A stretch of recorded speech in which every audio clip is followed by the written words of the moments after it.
Hello, this is Mark Walton for GameSpot. I'm here once again with Cam Robinson. I'm always here. Well, you're always here.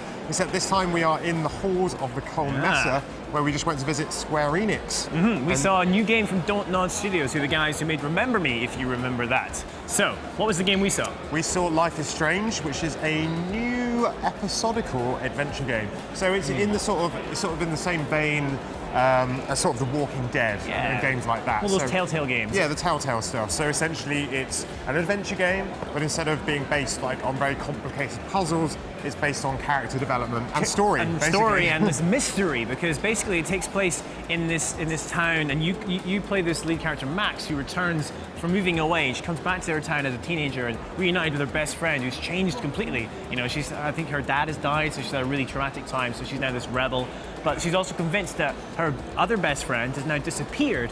And I think it looks like you're going to help her try and track down this missing best friend. So it's sort of like maybe a murder mystery, potential murder mystery, kidnapping mystery, maybe. Kidnapping. Who knows? Yeah. Now, I mean, obviously with a lot of these games, what's important about them is the character development, the story, and particularly the voice acting. You know, it's got to be really good. And certainly, it's in the early stages. This game so far, but you weren't too convinced with the voice acting, were you? So, I mean, we've only seen one scene, so you can't read into a whole game based on that. But from what I did see, I wasn't fully convinced by the kind of believability of the dialogue. It felt a little bit try-hard maybe, but then, I don't know, I was never a teenage girl, so I don't really know. Sure. But one of the best things about the game, I suppose, was the unique twist that they had, which was her ability to rewind time, right? Yes. And they used this in a bunch of the sort of simpler puzzles in the game. So one of them was that you went to the cupboard and you pulled out a box, the box fell down, and this big glass sort of snow globe, right? globe just sort of broke. And you were like, oh no, and then Chloe's really upset, and then you're like, damn right, you broke her snow globe. Yeah, right, so what do? Well, you rewind time, and it lets you choose another option.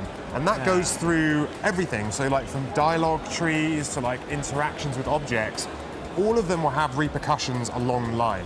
But if you don't like what the repercussion was of that choice you just made, you can rewind time and do it. Or you can see all the dialogue trees. And that's what's interesting to me, actually, is you can, because in these games normally you make a choice and then you might wonder, God, I wonder what would have happened if I did the other choice. And then you go back and you replay the game maybe to find that out if you love the game that much.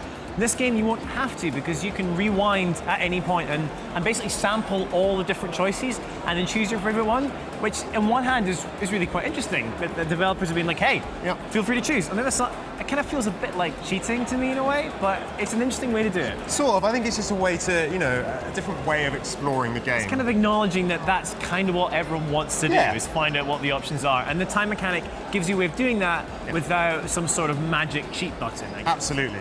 So, I mean, other details about this title, it looks very cool. It's got a sort of unique sort of cel-shaded, painted sort of reminds thing. me of Dishonored. So Dishonored is the same, all the textures were hand-painted. This has done the same thing, so that's interesting. Yep, so it's looking quite pretty.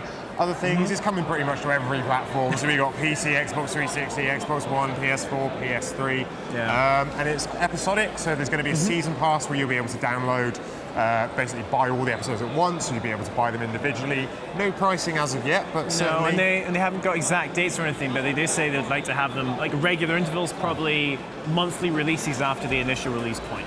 Yeah, I mean, it's an interesting departure for the studio. Hopefully we'll get to see more of it over the coming months. In the meantime, if you want more from Gamescom, just head over to GameSpot.com.